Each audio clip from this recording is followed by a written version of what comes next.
Pourquoi les élections de mi-mandat américaines, les fameuses midterms, les US midterms, qui auront lieu le mardi 3 novembre prochain, pourraient tout bouleverser, pourraient agir fortement sur la tendance du marché action américain en modifiant en profondeur la capacité du gouvernement Trump d'agir sur l'économie, d'agir sur la géopolitique, et vous avez pu le constater depuis janvier 2025 à quel point la politique globale macroéconomico-géopolitico de l'administration Trump agit sur la tendance du S&P 500 en bourse.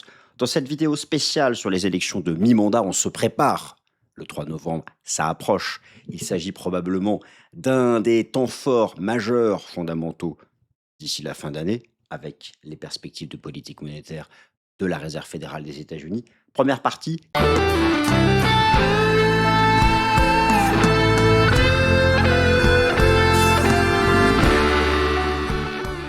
Cette émission vous est présentée par Swissquote. Le contenu de cette vidéo ne constitue en aucun cas un conseil financier. Merci à tous.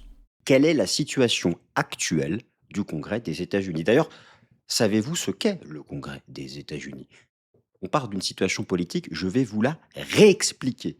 Deuxième partie, les midterms du 3 novembre prochain, les enjeux clés. Qui vote?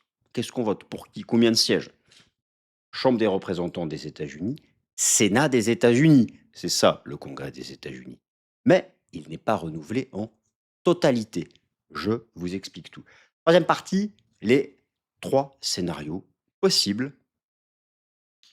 Démocrates, républicains, qui aura la Chambre, qui aura le Sénat? Peuvent-ils se partager le pouvoir législatif? Quatrième partie, qu'est-ce qui se passe concrètement si Trump, enfin son administration, les républicains, vous m'avez compris, ne conservaient que le Sénat des États-Unis? Est-ce que cela modifie la capacité de l'administration à modifier, à agir sur l'économie, à avoir une politique géopolitique indépendante, sans consulter le Congrès? Je vous explique tout. Cinquième partie, cycle. Oui, la vidéo est chargée. Cinquième partie, cycle présidentiel. Rappelez-vous de ce cycle présidentiel. Vous savez, je vais vous remontrer des statistiques étonnantes. La 3e année du mandat présidentiel, elle est la meilleure. Alors, ça veut dire quoi? 2007, 2027, encore haussier. 2027, encore une tendance haussière de fond préservée pour le S&P 500. Statistiquement, vous allez voir que c'est tout à fait jouable.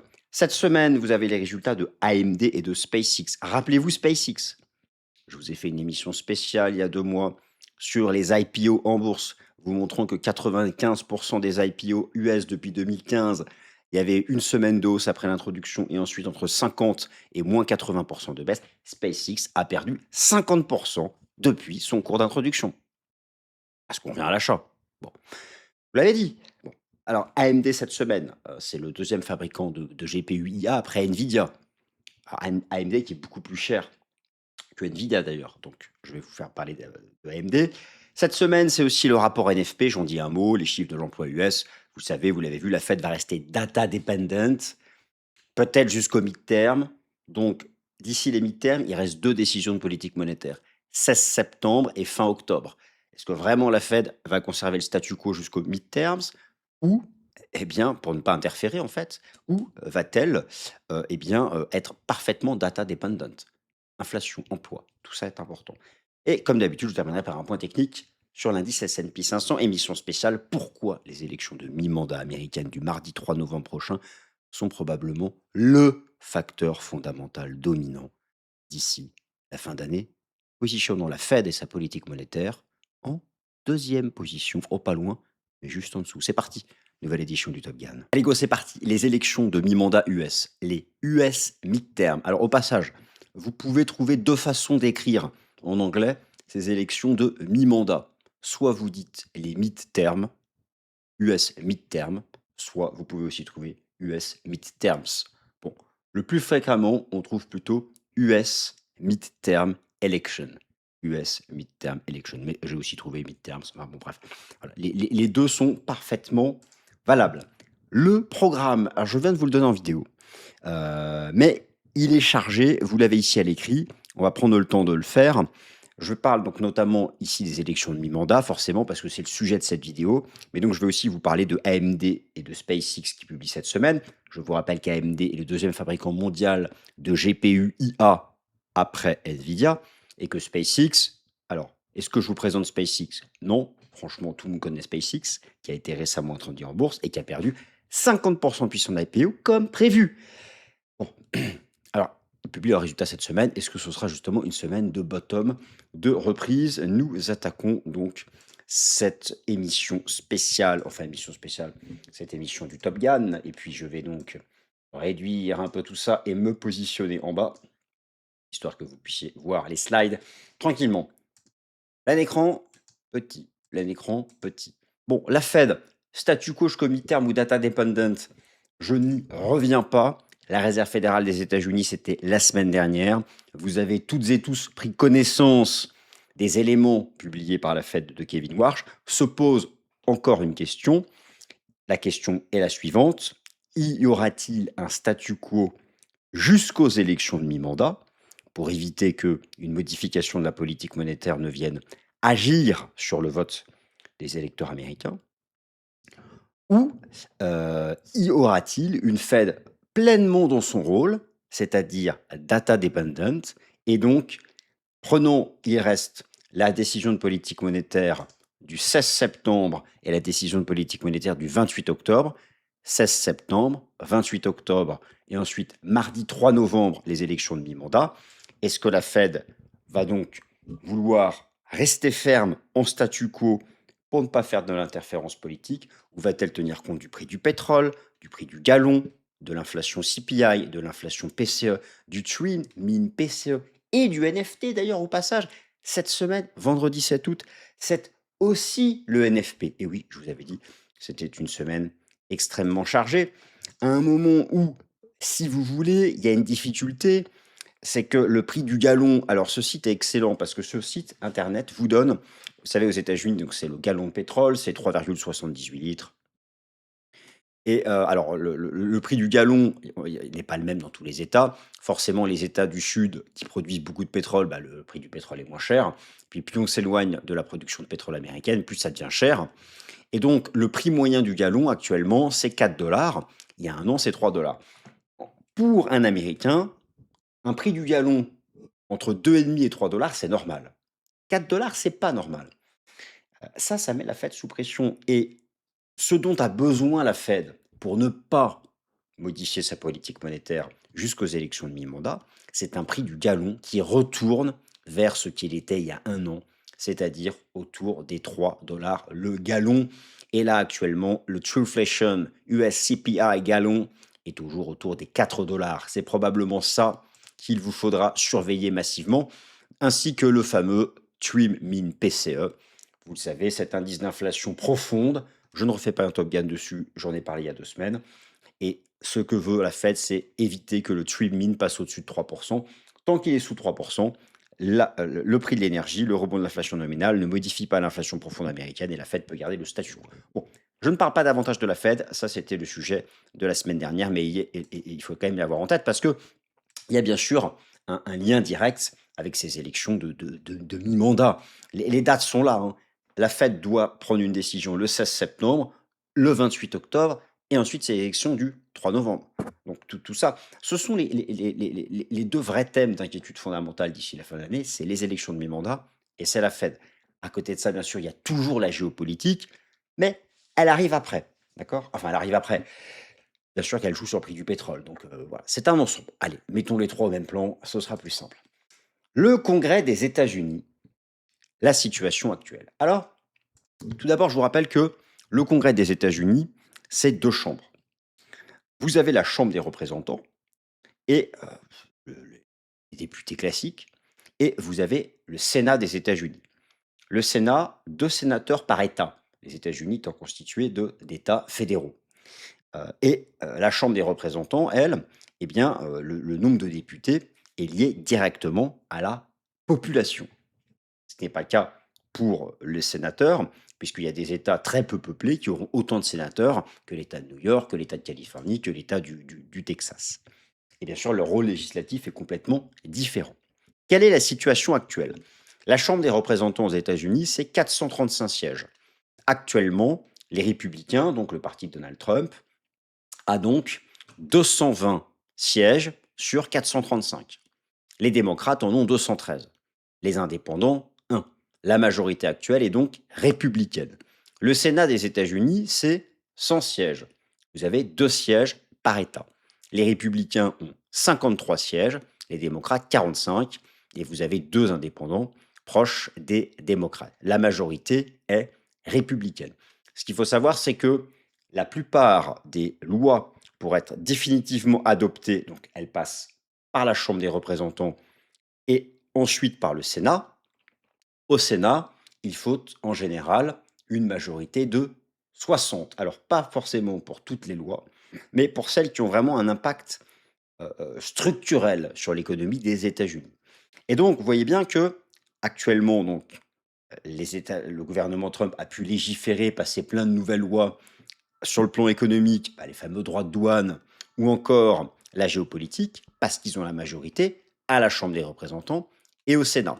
Mais certaines lois, la plupart d'ailleurs sont passées à la Chambre des représentants, mais il y a certaines lois qui sont passées à la Chambre des représentants et qui sont encore à l'étape du Sénat. Et à chaque fois, ça nécessite beaucoup de négociations, par exemple comme le Clarity Act crypto, qui a déjà été voté à la Chambre des représentants depuis plus d'un an, mais qui bloque encore au Sénat. Vous allez me dire pourquoi? Pourtant, les républicains ont 53 sièges. 53 sur 100, c'est la majorité, oui, mais certaines lois qui ont une modification structurelle de l'économie américaine nécessitent 60 votes. 60 sur 100. Et donc, forcément, il faut trouver 7 démocrates. Alors, parmi les démocrates modérés. Modérés, entre guillemets. Donc, tout ça est passionnant. Alors, quel est l'enjeu? Quels sont les enjeux des élections du mi-mandat du mardi 3 novembre prochain? Les enjeux de ces élections de mi-mandat. Alors, regardez bien tout ça. Ça se trouve par ici. Chambre des représentants, 435 sièges. Que se passe-t-il? Que se passe-t-il le mardi 3 novembre prochain? Tous les sièges sont renouvelés. Et moi bien, tous les sièges sont renouvelés. Le Sénat, c'est 100 sièges. Les républicains sont donc majoritaires. Attention, seulement 35 sièges sur 100 sont remis au vote. Donc, aux élections de mi-mandat, tous les sièges des représentants sont renouvelés et 35 sièges sur 100, donc un tiers, sont remis au vote au Sénat des États-Unis. Quelles sont les tendances actuelles et que disent les pronostics? Les pronostics sont légèrement favorables aux démocrates pour la Chambre des représentants. Une majorité des modèles donne les démocrates gagnants. Perdre la Chambre, c'est fini pour l'agenda législatif de Trump, puisque tout commence à la Chambre des représentants. C'est la première partie du cadre législatif, de l'édition de nouvelles lois, et de même pour le contrôle du budget fédéral. Donc là, pour le coup, pour la politique économique, la politique commerciale, les choses devraient se compliquer. Pour les lois qui ne sont pas encore passées, à venir, le passé est le passé. Les lois ont été votées. On ne revient pas comme ça sur une loi qui a été votée. Ensuite, le Sénat des États-Unis, 100 sièges. 35 sièges sont remis au vote. Les républicains restent légèrement favoris grâce à une carte électorale plus favorable. Grosso modo, les républicains devraient conserver entre 55 et 60 sièges au Sénat. Donc ça, conserver le Sénat, ça permet à Trump de garder beaucoup de leviers, notamment sur les nominations judiciaires et administratives. Et garder le contrôle du Sénat, c'est aussi pouvoir faire aboutir définitivement des lois qui ont déjà été adoptées à la Chambre des représentants, mais qui n'ont pas encore passé le cadre du Sénat.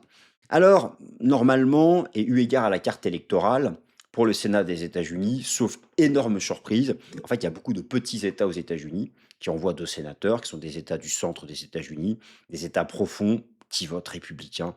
Et avec là, il y a une grosse marge d'erreur en leur faveur, d'après les sondages. Pour la Chambre des représentants, là, c'est plus compliqué. Les républicains pourraient la conserver, mais pour conserver la Chambre des représentants, il faudrait vraiment une amélioration substantielle de la façon dont les Américains vont ressentir le prix de la vie, leur pouvoir d'achat, le marché de l'emploi et le prix du gallon. Oui, ça peut paraître anodin, mais ça joue énormément. Alors, je prends un exemple qui a rien à voir, mais rappelez-vous à l'époque, le mouvement des gilets jaunes en France, tout était parti du prix de l'essence. C'est concret, les États-Unis, c'est un pays de l'automobile, c'est un pays de voiture, c'est pas un pays du train à grande vitesse, c'est un pays de l'avion et de la voiture. Bon. Donc, un gallon à 4 $, autant vous dire que, bien, au moment de voter, on se dit qu'il y a un an, c'était 3 et que sous Trump, c'est 4, ça va pas aider. Par contre, forcément, si d'ici le 3 novembre, le prix du gallon revient à 3 novembre, à 3, si d'ici le 3 novembre, le prix du gallon revient à 3 $, décidément, ça fait beaucoup de 3. Là, ça reste jouable. Donc, c'est là où on a en fait cette imbrication entre la situation géopolitique, le prix du gallon, les perspectives de politique monétaire de la Réserve fédérale des États-Unis, de Kevin Warsh, 16 septembre, 28 octobre, et date butoir, ces élections de mi-mandat du 3 novembre, où tout ça va jouer ensemble et ça va être passionnant. Donc actuellement, quel est le scénario qui est jugé le plus probable? Eh bien, ce scénario le plus probable, le scénario central, c'est que la Chambre des représentants serait perdue par les républicains et deviendrait à majorité démocrate, mais que le Sénat resterait républicain. Ces 3 scénarios, je vous les ai décrits ici. Les 3 scénarios donc après, pour les élections du 3 novembre. Premier scénario, 30 de probabilité. Les républicains gardent la Chambre et le Sénat. Donc là, pour le coup, impact, Trump garde un contrôle politique très large jusqu'à la fin de son mandat, qui dure encore 2 ans, sur la politique économique, la politique fiscale, la politique budgétaire, la politique commerciale, le cadre géopolitique. Et vous l'avez noté depuis janvier 2025, à quel point tous les éléments que je viens de vous citer ont impacté le S&P 500. Non pas modifié sa tendance haussière de fond, mais ont souvent créé des corrections court terme de 10, 15, parfois 20%. Rappelez-vous celle du printemps 2025, par exemple, la guerre commerciale, ou des événements liés à la géopolitique, les droits de douane, etc. À chaque fois, c'était des opportunités, des corrections court terme pour se placer dans la tendance de fond haussière. Donc ça, c'est 30%. Scénario majoritaire, 50% de probabilité, les démocrates prennent la Chambre et l'administration Trump garde le Sénat. Le gouvernement serait divisé, Trump conserve ses pouvoirs exécutifs, certains pouvoirs législatifs, certains pouvoirs administratifs, beaucoup de pouvoirs judiciaires, mais l'agenda législatif nouveau serait bloqué. En tout cas, ou sinon, il faudrait faire beaucoup de concessions aux démocrates. Et scénario minoritaire, les démocrates prennent la Chambre et le Sénat. Alors là, c'est terminé, si vous voulez, Trump serait complètement bloqué dans toutes ses formes de politique, à moins d'agir par décret en passant outre le Congrès, mais il s'exposerait à peut-être même un impeachment ou beaucoup d'actions, si vous voulez, du Congrès pour bloquer sa politique. Il aurait de toute façon plus de légitimité pour agir. Bref, bon, sachant aussi que son pouvoir repose aussi souvent beaucoup sur la communication, tout ça perdrait énormément de valeur. Et pour qu'un tel scénario se produise, eh bien, c'est que se retrouver début novembre avec une Fed qui aurait monté les taux, un, un gallon largement au-dessus de 4 $, deux, et là, et une situation géopolitique, par exemple, catastrophique, ou encore, par exemple, je vous parlais de la crypto, vous savez qu'il a été en partie élu sur ça en 2025, enfin fin 2024, un Clarity Act qui n'aurait pas passé l'étape du Sénat d'ici les élections de mi-mandat. Il y a beaucoup de choses qui feraient, tout ça combiné, ferait que les démocrates, mais il faudrait vraiment une conjonction de mauvaises nouvelles pour perdre le Sénat. Pour l'instant, il y a trop d'États dits secondaires, mais qu'on voit quand même 2 sénateurs qui sont quand même largement républicains. Donc il faudrait vraiment quelque chose d'exceptionnel, notamment sur le prix du gallon. C'est pour ça que c'est vraiment très important de continuer à le suivre. Et c'est en lien directement avec avec le prix, j'allais dire avec l'analyse technique, avec le prix du pétrole. Et oui, l'analyse technique donne bien sûr des signaux tout à fait percutants sur ce sujet. Alors, et si Trump ne gardait justement que le Sénat? Ça, je viens de vous l'expliquer, c'est donc le scénario central. Perte de la Chambre des représentants, donc agenda législatif bloqué. L'agenda législatif, c'est faire les lois, hein, toute forme de loi. Heu, il y en a eu beaucoup notamment dans le domaine économique. Mais garder le Sénat, qu'est-ce que concrètement l'administration Trump garde comme pouvoir et qu'est-ce qu'elle perd? Donc ce tableau vous explique tout. Si Trump garde le Sénat, mais perd la Chambre des représentants, il conserve les nominations judiciaires, juges fédéraux, Cour suprême, les nominations administratives, ministres, hauts responsables, agences fédérales, la politique étrangère, et oui, aux États-Unis, la politique étrangère est très contrôlée par le Sénat. C'est vraiment d'ailleurs ce qui différencie le Sénat des États-Unis des Sénats, par exemple, des grands États européens. Où, typiquement en France, le Sénat français, par exemple, n'a aucun impact sur la politique étrangère.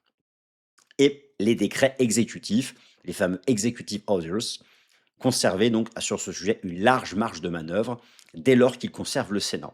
Et vous savez que Trump agit beaucoup par executive orders. Donc d'une certaine façon, vous voyez que conserver le Sénat, eh bien, ce ne serait pas si grave.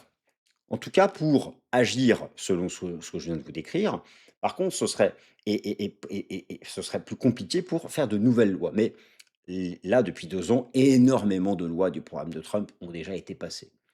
Alors par contre, perdre la chambre, c'est, s'exposer à un blocage, vous savez, pour le fameux budget fédéral, le relèvement à chaque fois du plafond de la dette, qui nécessite un accord bipartisan à la Chambre des représentants.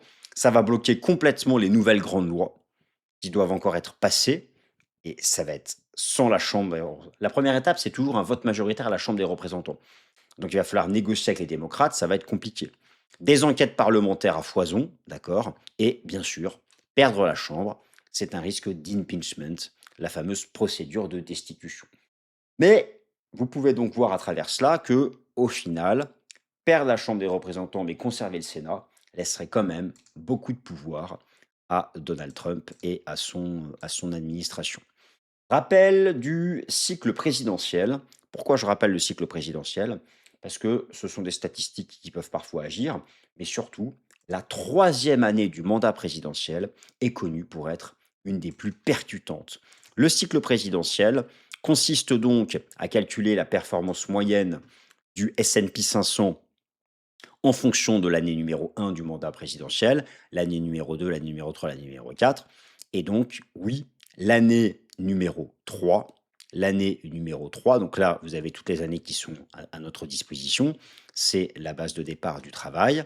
Et donc, l'année numéro 3 a une performance moyenne de 13%.